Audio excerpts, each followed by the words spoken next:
வணக்கம். இன்றைய முக்கிய செய்திகள். புதுச்சேரி சாரம் தொடக்கப்பள்ளிக்கு லட்சிய ஜனநாயக கட்சியின் தலைவர் திரு ஜோஸ் சார்லஸ் மார்டின் அவர்கள் சுத்திகரிக்கப்பட்ட குடிநீர் வழங்கும் இயந்திரத்தை வழங்கினார். புதுவை காமராஜர் நகர் தொகுதியில் உள்ள சாரம் தொடக்கப்பள்ளியில் லட்சிய ஜனநாயக கட்சியின் தலைவரும் காமராஜர் நகர் தொகுதியின் சட்டமன்ற உறுப்பினருமான ஜோஸ் சார்லஸ் மார்டின் அவர்கள் ஆய்வு மேற்கொண்டார். அப்போது அப்பள்ளிகள் தலைமை ஆசிரியர் திருமதி விஜயலட்சுமி அவர்கள் சுத்திகரிக்கப்பட்ட குடிநீர் இயந்திரம் பழுதாகிவிட்டதாக தெரிவித்தார். உடனடியாக லட்சிய ஜனநாயக கட்சியின் தலைவர் காமராஜர் நகர் தொகுதியின் சட்டமன்ற உறுப்பினருமான ஜோஸ் சார்லஸ் மார்டின் அவர்கள் 200க்கும் மேற்பட்ட குழந்தைகள் பருகும் வகையில் சுத்திகரிக்கப்பட்ட புதிய குடிநீர் இயந்திரம் வழங்கினார். அதனை உபயோகித்த குழந்தைகள் மிகவும் சந்தோஷத்துடன் இன்று குடிநீரை பருகினர். லட்சிய ஜனநாயக கட்சியின் தலைவர் காமராஜர் நகர் தொகுதியின் சட்டமன்ற உறுப்பினர் அவர்களுக்கு தலைமை ஆசிரியரும் ஆசிரியர்களும் மற்றும் குழந்தைகளும் நன்றிகளை தெரிவித்தனர். நான் சாரம் தொடக்கப்பள்ளியிலேருந்து ஹெச்எம் பேசுகிறேன். இந்த தொகுதியுடைய எம்எல்ஏ ஸ்கூலுக்கு ஒரு தடவை வந்தாங்க, விசிட் பண்ணாங்க. அப்போ நாங்கள் கொஞ்சம் சில இதெல்லாம் சொல்லியிருந்தோம். அவங்ககிட்ட குறைகள் என்னென்ன ஸ்கூலில் இருக்குது, அதை கொஞ்சம் நிவர்த்தி பண்ணுங்கன்னு சொல்லிட்டு சார்கிட்ட கேட்டிருந்தோம். இப்போ முக்கியமானது என்னென்னா, பசங்களுக்கு ஆரோ வாட்டர் நாங்கள் ஃபிட் பண்ணது வீணாக போயிடுச்சு. இப்போ திருப்பி சார்கிட்ட சொன்ன உடனே துரிதமாக செயல்பட்டு ஒரு 200 பிள்ளைங்க குடிக்கிற அளவுக்கு நல்ல பெரிய ஆரோ வாட்டர் சிஸ்டத்தை உடனடியாக நமக்கு ஏற்படுத்தி கொடுத்தாரு. அதனால் பசங்க எல்லாருக்குமே இப்போ யூஸ்ஃபுல்லாக இருக்குது. நல்லா தண்ணி குடித்து என்ஜாய் பண்ணுறாங்க இப்போ நல்லா பிள்ளைங்களுக்கு. அதனால் நான் தொகுதி எம்எல்ஏவான திரு சார்லஸ் மார்டின் ஐயா அவர்களுக்கும் டீச்சர் சார்பாகவும், என்னுடைய சார்பாகவும், பள்ளியின் சார்பாகவும், ஊழியர்கள் சார்பாகவும் என்னுடைய நன்றியை தெரிவித்துக் கொள்கிறேன். நன்றி, வணக்கம். மூட்டு தேய்மானத்தால் அவதியடைந்த நோயாளிகளுக்கு லட்சிய ஜனநாயக கட்சியின் உதவியால் அறுவை சிகிச்சை மேற்கொள்ளப்பட்டு குணமடைந்த நபர் லட்சிய ஜனநாயக கட்சியின் தலைவர் திரு ஜோஸ் சார்லஸ் மார்டின் அவர்களுக்கு நன்றி தெரிவித்தார். புதுச்சேரி காமராஜர் நகர் தொகுதியில் உள்ள ஞானப்பிரகாசம் 7வது தெருவில் துரைவேல் அவர்களுக்கு மூட்டு தேய்மானம் ஏற்பட்டு நடக்க முடியாமல் அவதிப்பட்டு வந்தார். இந்நிலையில் தனியார் மருத்துவமனை அவருக்கு அறுவை சிகிச்சை செய்ய அறிவுறுத்தப்பட்டது. ஆனால் போதுமான வசதி இல்லாத காரணத்தினால் அவரால் தனியார் மருத்துவமனையில் அறுவை சிகிச்சை செய்ய முடியவில்லை. எனவே லட்சிய ஜனநாயக கட்சியின் தலைவரும் காமராஜர் நகர் தொகுதியின் சட்டமன்ற உறுப்பினருமான ஜோஸ் சார்லஸ் மார்டின் அவர்களிடத்தில் உதவி நாடினார். லட்சிய ஜனநாயக கட்சியின் பொதுச் செயலாளர் டாக்டர் துரைசுவாமி அவர்கள் பொது மருத்துவமனைகள் உயர் மருத்துவர்களிடம் உதவியை நாடி பரிசோதனை செய்து துரைவேல் அவர்களுக்கு அரசு மருத்துவமனைகள் அறுவை சிகிச்சை சிறப்பான முறையிலும் வெற்றிகரமாக செய்து முடிக்கப்பட்டது. பின்பு அவரை லட்சிய ஜனநாயக கட்சியின் தலைவரும் காமராஜர் நகர் தொகுதியின் சட்டமன்ற உறுப்பினருமான ஜோஸ் சார்லஸ் மார்டின் அவர்களுடைய ஆம்புலன்ஸ் வண்டிகள் வீடு திரும்பினார். அவரை லட்சிய ஜனநாயக கட்சியின் பொதுச் செயலாளர் டாக்டர் துரைசுவாமி அவர்கள் துரைவேல் இல்லத்திற்கு சென்று நேரடியாக அறுவை சிகிச்சையின் தற்போதைய நிலையை குறித்தும் நலம் விசாரித்தார். துரைவேல் குடும்பத்தினர் லட்சிய ஜனநாயக கட்சியின் தலைவரும் காமராஜர் நகர் தொகுதியின் சட்டமன்ற உறுப்பினருமான ஜோஸ் சார்லஸ் மார்டின் அவர்களுக்கு நன்றியை தெரிவித்துக் கொண்டனர். காமராஜர் நகர் தொகுதியின் முக்கியமான 21 பிரச்சினைகளை தீர்க்க உழவர்கரை நகராட்சி ஆணையரிடம் லட்சிய ஜனநாயக கட்சியின் நிர்வாகிகள் மனு அளித்தனர். புதுச்சேரி காமராஜர் நகர் தொகுதியில் நீண்ட நாட்களாக நிலுவையில் இருக்கும் சாரம், கிருஷ்ணா நகர், வெங்கட நகர் உள்ளிட்ட பகுதிகளின் முக்கியமான 21 அடிப்படை பிரச்சினைகளான குடிநீர் மற்றும் கழிவுநீர் கால்வாய் சீரமைப்பு, தெருநாய் மற்றும் கொசு தொல்லை கட்டுப்பாடு, ஆரம்ப சுகாதார நிலையம், அங்கன்வாடி மற்றும் பூங்காக்கள் மேம்பாடு ஆகியவற்றை உடனடியாக சீரமைக்க வலியுறுத்தி உழவர்கரை நகராட்சி ஆணையர் திரு அருண் ஐயாவு அவர்களிடம் லட்சிய ஜனநாயக கட்சியின் தலைவர் மற்றும் காமராஜர் நகர் தொகுதியின் சட்டமன்ற உறுப்பினருமான ஜோஸ் சார்லஸ் மார்டின் அவர்கள் அறிவுறுத்தலின் பெயரில் காமராஜர் நகர் குறை தீர்க்கும் குழு பொறுப்பாளர் முகமது ஷதீதா மற்றும் அவரது குழுவினர் மனு அளித்தனர். உடல்நலம் பாதிக்கப்பட்ட நபருக்கு லட்சிய ஜனநாயக கட்சியின் தலைவர் திரு ஜோஸ் சார்லஸ் மார்டின் அவர்கள் மருத்துவ கட்டில் வழங்கி உதவி செய்தார். புதுச்சேரி காமராஜர் நகர் தொகுதியில் உள்ள நடுத்தீரு புதுசாரம் பகுதியில் தமிழ்ச்செல்வம் என்பவருக்கு மூளைவாதம் நோய் ஏற்பட்டு உறுப்புகள் செயல் இழந்தது. அவர்களின் குடும்பம் ஏழ்மை நிலையில் இருந்ததால் அவருக்கு லட்சிய ஜனநாயக கட்சியின் தலைவரும் காமராஜர் நகர் தொகுதியின் சட்டமன்ற உறுப்பினருமான திரு ஜோஸ் சார்லஸ் மார்டின் அவர்களிடத்தில் உதவி கோரினார். உடனடியாக பாதிக்கப்பட்டவர்களுக்கு மருத்துவ கட்டில் வழங்கப்பட்டது. இந்த நிகழ்வின் போது லட்சிய ஜனநாயக கட்சியின் பொதுச் செயலாளர் டாக்டர் துரைசுவாமி, சாரம் பூத் தலைவர் சுகுமாரன் ஆகியோர் உடனிருந்தனர். அக்குடும்பத்தினர் லட்சிய ஜனநாயக கட்சியின் தலைவர், காமராஜர் நகர் தொகுதியின் சட்டமன்ற உறுப்பினருமான ஜோஸ் சார்லஸ் மார்டின் அவர்களுக்கு நன்றியை தெரிவித்துக் கொண்டனர். அமைச்சர் சிவக்கொழுந்து பிறந்தநாள் விழாவில் முதல்வர் ரங்கசாமி உட்பட அமைச்சர்கள், சட்டமன்ற உறுப்பினர்கள் கலந்து கொண்டு வாழ்த்து தெரிவித்தனர். புதுச்சேரி லாஸ்பேட்டை தொகுதியின் சட்டமன்ற உறுப்பினரும் அமைச்சருமான சிவக்கொழுந்துவின் பிறந்தநாள் விழா லாஸ்பேட்டை சட்டமன்ற உறுப்பினர் அலுவலகத்தில் கோலாகலமாக நடைபெற்றது. விழாவில் முதல்வர் ரங்கசாமி கலந்து கொண்டு அமைச்சருக்கு பொன்னாடை அணிவித்து பூங்கொத்து வழங்கி பிறந்தநாள் வாழ்த்துக்களை தெரிவித்தனர். விழாவில் அமைச்சர் நமச்சிவாயம், சட்டமன்ற உறுப்பினர்கள் AKD ஆறுமுகம், ரவிக்குமார், மோகன்தாஸ், நாராயணசுவாமி, அழகானந்தம் உள்ளிட்டோர் முன்னிலையில் கேக் வெட்டி கொண்டாடப்பட்டது. தொடர்ந்து மணக்குள விநாயகர் கோவில் மற்றும் லாஸ்பேட்டை அய்யனாரப்பன் கோவிலில் சிறப்பு பூஜைகள் நடைபெற்றன. மேலும் ஸ்ரீ சப்தகிரி அறக்கட்டளை சார்பில் தையல் மற்றும் கணினி பயிற்சி முடித்த மாணவர்களுக்கு சான்றிதழ்களும் வழங்கப்பட்டன. லாஸ்பேட்டை தொகுதி பொதுமக்களுக்கு அறுசுவை மதிய விருந்தும் வழங்கப்பட்டது. நிகழ்ச்சியில் கட்சியின் நிர்வாகிகள், அறக்கட்டளை நிர்வாகிகள், மகளிர் அமைப்பினர் மற்றும் திரளான பொதுமக்கள் கலந்து கொண்டு விழாவினில் சிறப்பித்தனர். திண்டிவனத்தில் ராகுல் காந்தி கைது செய்யப்பட்டதை கண்டித்து காங்கிரஸ் கட்சியினர் ஆர்ப்பாட்டத்தில் ஈடுபட்டனர். பின்னர் சாலை மறியலில் ஈடுபட முயன்றதால் போலீசாருக்கும் காங்கிரஸ் கட்சியினருக்கும் இடையே கடும் வாக்குவாதம் ஏற்பட்டது. நீட் தேர்விற்கு எதிராக மாணவர்களின் கோரிக்கையை வலியுறுத்தி டெல்லியில் நடைபெற்ற போராட்டத்தில் கலந்து கொண்ட ராகுல் காந்தி கைது செய்யப்பட்டதை கண்டித்தும், மத்திய அரசு மற்றும் மத்திய கல்வி அமைச்சர் பதவி விலக வேண்டும் என்று வலியுறுத்தியும் விழுப்புரம் வடக்கு மாவட்ட காங்கிரஸ் சார்பில் திண்டிவனம் காந்தி சிலை அருகே மாவட்ட தலைவர் ரங்கபூபதி தலைமையில் ஆர்ப்பாட்டம் அரங்கேறியது.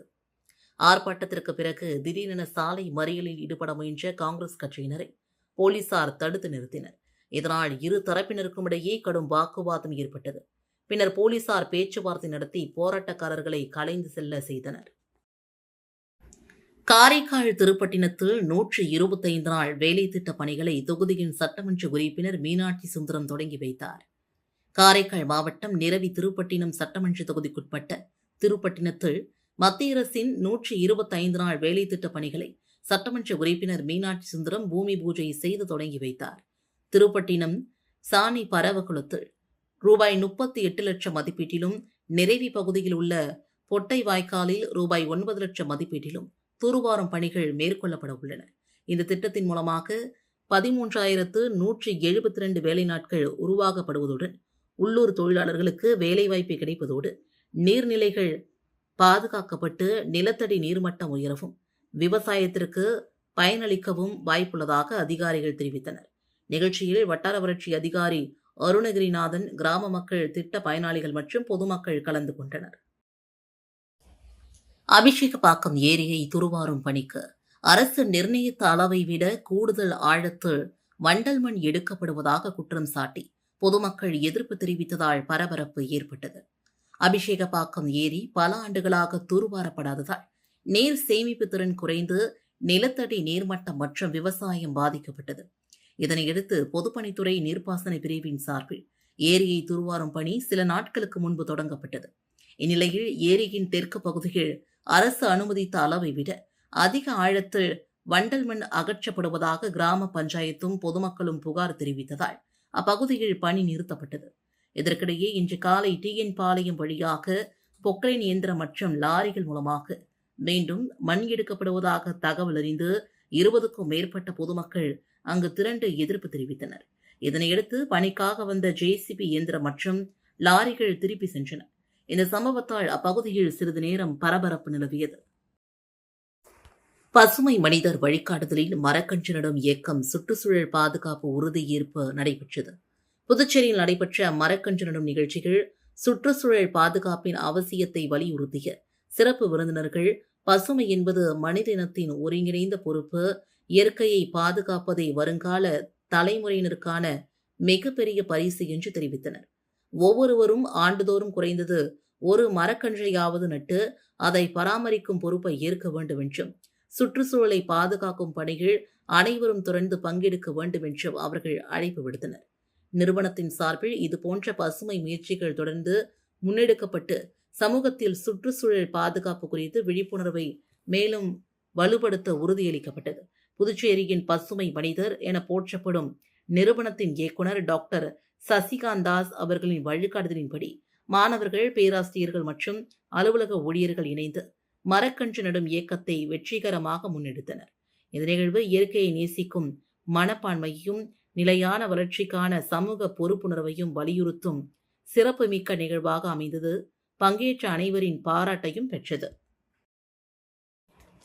டெல்லியில் நேற்று பிரதமர் இல்லம் அருகே ஆர்ப்பாட்டம் நடத்திய ராகுல் காந்தியை கண்டித்து புதுச்சேரி பாஜகவினர் ஆர்ப்பாட்டத்தில் ஈடுபட்டு ராகுல் காந்தியின் உருவமடங்கிய போஸ்டரை கிழித்து செருப்பால் அடித்தனர். தொடர்ந்து அங்கிருந்த போலீசார் போஸ்டர்களை அப்புறப்படுத்த முயன்றபோது போலீசாருக்கும் பாஜகவினருக்கும் தள்ளுமுள்ளு ஏற்பட்டது. நீட் தேர்வை ரத்து செய்ய வலியுறுத்தியும் தர்மேந்திர பிரதான் பதவி விலக கோரியும் கரப்பான்பூச்சி ஜனதா கட்சியினர் 20 நாட்களுக்கு மேலாக தொடர் போராட்டத்தில் ஈடுபட்டு வருகின்றனர். இதனிடையே இவர்களின் போராட்டத்திற்கு ஆதரவு தெரிவிக்கும் வகையில் நாடாளுமன்ற எதிர்க்கட்சித் தலைவர் ராகுல் காந்தி, பிரியங்கா காந்தி எம்பி உள்ளிட்ட காங்கிரஸ் எம்பிக்கள் பிரதமர் மோடி இல்லம் முற்றுகையிட்டு தர்ணா போராட்டத்தில் ஈடுபட்டனர். தொடர்ந்து அவர்களை போலீசார் வலுக்கட்டாயமாக கைது செய்து அழைத்து சென்றனர். இந்நிலையில் டெல்லியில் பிரதமர் இல்லம் முன்பு மக்களவை எதிர்க்கட்சித் தலைவர் ராகுல் காந்தி ஆர்ப்பாட்டத்தில் ஈடுபட்டதற்கு எதிர்ப்பு தெரிவித்து புதுச்சேரி மாநில பாஜக சார்பில் காமராஜர் சாலை, அண்ணா சாலை சந்திப்பில் கண்டன ஆர்ப்பாட்டம் நடைபெற்றது. ஆர்ப்பாட்டத்திற்கு முன்னாள் சபாநாயகர் செல்வம் தலைமை தாங்கினார். இதில் 100க்கும் மேற்பட்ட பாஜகவினர் ராகுல் காந்தியின் புகைப்படம் கொண்ட போஸ்டர்களை கையில் ஏந்தி ராகுல் காந்திக்கு எதிராக கண்டன கோஷங்களை எழுப்பினர். தொடர்ந்து அவர்கள் கையில் வைத்திருந்த ராகுல் புகைப்படம் கொண்ட போஸ்டரை கிழித்து கீழே போட்டு செருப்பால் அடித்தனர். இதனை கண்ட போலீசார் அவர்களிடம் இருந்த ராகுல் புகைப்படத்தை பறிக்க முயன்றபோது போலீசாருக்கும் பாஜகவினருக்கும் இடையே தள்ளுமுள்ளு ஏற்பட்டது. இதனால் அப்பகுதியில் சிறிது நேரம் பரபரப்பு ஏற்பட்டது. முதலமைச்சர் ரங்கசாமி பிறந்தநாள் விழா குறித்து மங்கலம் தொகுதியில் ஆலோசனை கூட்டம் கட்சியின் பொதுச் செயலாளர் ஜெயபால் தலைமையில் நடைபெற்றது. புதுச்சேரி முதல்வரும் அகில இந்திய என்ஆர் காங்கிரஸ் கட்சியின் தலைவருமான ரங்கசாமியின் 76வது பிறந்தநாள் விழாவை சிறப்பாக கொண்டாடுவது தொடர்பான ஆலோசனை கூட்டம் மேற்கு மாவட்ட மங்கலம் தொகுதியின் சார்பில் வில்லியனூரில் நடைபெற்றது. கூட்டத்திற்கு பொதுச் செயலாளர் NSG ஜெயபால் தலைமை தாங்கினார். சட்டமன்ற உறுப்பினர் ரவிக்குமார் முன்னிலை வகித்தார். இதில் பள்ளி மாணவர்களுக்கு கல்வி உபகரணங்கள் வழங்குதல், பொதுமக்களுக்கு நலத்திட்ட உதவிகள், அறுசுவை அன்னதானம், இலவச மருத்துவ முகாம் உள்ளிட்ட சமூக நல நிகழ்ச்சிகளை நடத்துவது என தீர்மானிக்கப்பட்டது. நிகழ்ச்சியில் மாநில நிர்வாகிகள், கட்சியின் பிரமுகர்கள் மற்றும் பொதுமக்கள் திரளாக கலந்து கொண்டனர். மணவெளி தொகுதிக்குட்பட்ட வாழ்முனி நகரில் ரூபாய் 5.81 லட்சத்தில் செம்மண் சாலை அமைக்கும் பணியினை தொகுதியின் சட்டமன்ற உறுப்பினர் ராமு பூமி பூஜை செய்து தொடங்கி வைத்தார்.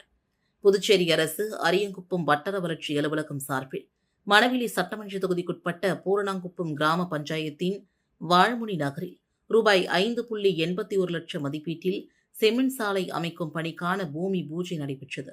இப்பணியினை சட்டமன்ற உறுப்பினர் ராமு பூமி பூஜை செய்து 125 நாள் வேலை திட்டத்தின் மூலமாக தொடங்கி வைத்தார். இந்த நிகழ்ச்சியில் அரியங்குப்பம் வட்டார வளர்ச்சி அலுவலக உதவி பொறியாளர் ராமன், இளைநிலை பொறியாளர் சிவபிரகாசம், பணி ஆய்வாளர் கணேசன், திட்ட ஊழியர் ஹரிராம், உள்ளாட்சி பிரதிநிதிகள் மற்றும் அப்பகுதி பொதுமக்கள் கலந்து கொண்டனர். மொரட்டாண்டி பிரித்தியங்கரா ஆசிரமத்தில் 16 அடி ஸ்ரீ லட்சுமி நரசிம்மருக்கு மகா அபிஷேக விழாவில் திரளான பக்தர்கள் கலந்து கொண்டு சுவாமி தரிசனம் செய்தனர். புதுச்சேரி திண்டிவனம் தேசிய நெடுஞ்சாலையில் அமைந்துள்ள உலக புகழ்பெற்ற மொரட்டாண்டி அருள்மிகு அதர்வன பத்ரகாளி பிரித்தியங்கரா ஆசிரமத்தில் ஆடி மாத சுவாதி நட்சத்திரத்தை முன்னிட்டு 16 அடி உயர ஸ்ரீ லட்சுமி நரசிம்மருக்கு 108 திரவியங்களுடன் மகா அபிஷேக பெருவிழா சிறப்பாக நடைபெற்றது. வேத மந்திரங்கள் முழங்க, மங்கள வாத்தியங்கள் இசைக்க, சிறப்பு அலங்காரம் மற்றும் மகா தீபாராதனை நடைபெற்றது. ஸ்ரீமத் நடாத்தூர் ஜனார்த்தன சுவாமிகள் தலைமையில் நடைபெற்ற விழாவில் இளைய பீடாதிபதி வரத தேசிங்கன், தலைமை அர்ச்சகர் பாலாஜி பட்டர் உள்ளிட்டோர் கலந்து கொண்டனர். புதுச்சேரி மற்றும் தமிழகத்தின் பல்வேறு பகுதிகளில் இருந்து ஆயிரக்கணக்கான பக்தர்கள் திரளாக பங்கேற்று சுவாமி தரிசனம் செய்தனர். கவிஞர் வாணிதாசனாரின் 112வது பிறந்தநாளையொட்டி அவரது நினைவிடத்தில் மோகன்தாஸ் சட்டமன்ற உறுப்பினர் அவர்கள் மலர் தூவி மரியாதை செலுத்தினார். புதுச்சேரியில் கவிஞர் வாணிதாசனாரின் 112வது பிறந்தநாள் விழா இன்று சிறப்பாக கொண்டாடப்பட்டது. இதனையொட்டி ஏம்பலம் தொகுதிக்குட்பட்ட சேலைமேட்டில் உள்ள வாணிதாசனின் நினைவிடத்தில் சட்டமன்ற உறுப்பினர் மோகன்தாஸ் மலர் தூவி மரியாதை செலுத்தினார்.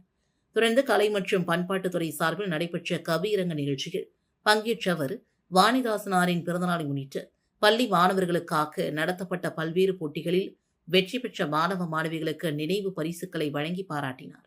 அப்போது வாணிதாசனாரின் நினைவிடத்தில் புதுச்சேரி அரசு சார்பில் மணி மண்டபம் அமைக்க வேண்டும் என்று அப்பகுதி மக்கள் கோரிக்கை விடுத்தனர். இதுகுறித்து முதல்வரிடம் பேசி உரிய நடவடிக்கை எடுக்கப்படும் என்றும் சட்டமன்ற உறுப்பினர் மோகன்தாஸ் உறுதியளித்தார். காரைக்காலில் அன்னை ஃபவுண்டேஷன் சார்பில் 99 ஆதரவற்ற உடல்களுக்கு இறுதி சடங்கு செய்யப்பட்ட நிலையில் 100வது உடல் மருத்துவக் கல்லூரிக்கு தானமாக வழங்கப்பட்டது. காரைக்கால் மாவட்டத்தில் சமூக சேவையில் ஈடுபட்டு வரும் அன்னை ஃபவுண்டேஷன் இதுவரை 99 ஆதரவற்ற மற்றும் அடையாளம் தெரியாத உடல்களுக்கு உரிய மத வழக்கப்படி இறுதி சடங்கு செய்து நல்லடக்கம் செய்துள்ளது. அதன் 100வது மனிதநேய சேவையாக இயற்கை எய்திய மகாலிங்கம் என்பவரின் உடலை அவரது குடும்பத்தினரின் முழு ஒப்புதலுடன் காரைக்கால் விநாயகா மிஷன் மருத்துவக் கல்லூரிக்கு மாணவர்களின் கல்வி மற்றும் ஆராய்ச்சி பயன்பாட்டிற்காக உடல் தானமாக வழங்கியது. கடந்த 3 ஆண்டுகளுக்கு மேலாக செயல்பட்டு வரும் அன்னை ஃபவுண்டேஷன் ஆதரவற்ற முதியோர்களை மீட்டு பாதுகாப்பான இல்லங்களில் சேர்ப்பது, குடும்பத்தை விட்டு பிரிந்தவர்களை உறவினர்களுடன் மீண்டும் இணைப்பது உள்ளிட்ட பல்வேறு சமூக நல பணிகளையும் தொடர்ந்து மேற்கொண்டு வருகிறது. இதுகுறித்து அன்னை ஃபவுண்டேஷன் நிறுவனர் கோபாலகிருஷ்ணன் கூறுகையில், 99 ஆதரவற்ற உடல்களுக்கு இறுதி சடங்கு செய்துள்ள நிலையில் 100வது மனிதநேய சேவையாக உடல் தானம் வழங்கியிருப்பது மிகுந்த மனநிறைவை அளிக்கிறது. எதிர்காலத்திலும் ஆதரவற்றோருக்கான சேவைகளை தொடர்ந்து மேற்கொள்வோம் என்றார். அன்னை ஃபவுண்டேஷனின் இந்த மனிதநேய சேவைக்கு சமூக ஆர்வலர்கள், பொதுமக்கள் மற்றும் பல்வேறு அமைப்புகள் பாராட்டு தெரிவித்து வருகின்றனர். உடல் தானம் குறித்து விழிப்புணர்வை ஏற்படுத்தும் இந்த முயற்சிகள் சமூகத்தில் முன்னுதாரணமாக திகழ்கிறது. அரியங்குப்பம் ஆரம்ப சுகாதார நிலையத்தை தரம் உயர்த்த கோரி இந்திய கம்யூனிஸ்ட் கட்சியினர் ஆர்ப்பாட்டத்தில் ஈடுபட்டனர். புதுச்சேரி அரியங்குப்பம் பகுதியில் செயல்பட்டு வரும் ஆரம்ப சுகாதார நிலையத்தை 24 மணி நேரமும் செயல்படும் சமுதாய நலவழி மையமாக தரம் உயர்த்த கோரி இந்திய கம்யூனிஸ்ட் கட்சியின் சார்பில் கண்டன ஆர்ப்பாட்டம் நடைபெற்றது. மாநில செயலாளர் ஆமு சலீம் ஆர்ப்பாட்டத்தை தொடங்கி வைத்தார். சுகாதார நிலையத்தில் கூடுதல் மருத்துவர்கள் நியமனம், ஆம்புலன்ஸ் வசதி, பரிசோதனை கருவிகளை இயக்க தகுதியான பணியாளர்கள், மருந்து வழங்கும் பிரிவில் கூடுதல் ஊழியர்கள் உள்ளிட்ட அடிப்படை வசதிகளை ஏற்படுத்த வேண்டும் என்று வலியுறுத்தப்பட்டது. ஆர்ப்பாட்டத்திற்கு தொகுதியின் செயலாளர் எஸ். சுகதேவ் தலைமை தாங்கினார். இதில் கட்சியின் மாநில மற்றும் தொகுதி நிர்வாகிகள், தொழிற்சங்க பிரதிநிதிகள் உள்ளிட்டோர் கலந்து கொண்டனர். புதுச்சேரியில் 5 பேரிடம் 96,544 ரூபாயை சைபர் கிரைம் கும்பல் ஏமாற்றியுள்ளது. அரியங்குப்பம் பகுதியை சார்ந்த பெண் ஒருவரின் வங்கிக் கணக்கிலிருந்து 2,144 ரூபாய் அவருக்கு தெரியாமல் எடுக்கப்பட்டுள்ளது. அரியூர் மருத்துவக் கல்லூரி மாணவியின் மொபைல் போனிற்கு வந்த குறுஞ்செய்திகள் 20,000 ரூபாய் எடுக்கப்பட்டதாக தகவல் வந்தது. அவர் கைப்பையை சோதனை செய்து பார்த்தபோது அவரது ஏடிஎம் கார்டு காணாமல் போனதும் தெரிந்தது. தொடர்ந்து அவர் வங்கிக் கணக்கை ஆராய்ந்து பார்த்ததில் மொத்தமாக 40,000 ரூபாய் எடுக்கப்பட்டதும் தெரிய வந்தது. மேட்டுப்பாளையத்தை சார்ந்த பெண்ணிடம் தொடர்பு கொண்ட மர்ம நபர்கள் வீட்டிலிருந்தே ஆன்லைன் மூலமாக சம்பாதிக்கலாம் என்று கூறி ரூபாய் 4,000 பணம் பெற்று ஏமாற்றினர். சாரத்தை சார்ந்த பெண் ஒருவரை டெலிகிராம் மூலமாக தொடர்பு கொண்ட மர்ம நபர் பிட்காயின் வணிகத்தில் லாபம் சம்பாதிக்கலாம் என்று கூறி 48,000 ரூபாய் பெற்று ஏமாற்றியுள்ளார். வெளிநூரை சார்ந்த பெண் ஒருவர் சமூக வலைதளத்தில் வந்த விளம்பரத்தை பார்த்து பொருட்களை ஆர்டர் செய்துள்ளார். அதற்குரிய கொரியர் பணம் கட்டணம் என கூறி மர்ம நபர்கள் 2,400 ரூபாய் பெற்று ஏமாற்றியுள்ளனர். இதுகுறித்து புகாரின் அடிப்படையில் சைபர் கிரைம் போலீசார் வழக்கு பதிந்து விசாரித்து வருகின்றனர். இத்துடன் செய்திகள் நிறைவடைந்தன. வணக்கம்.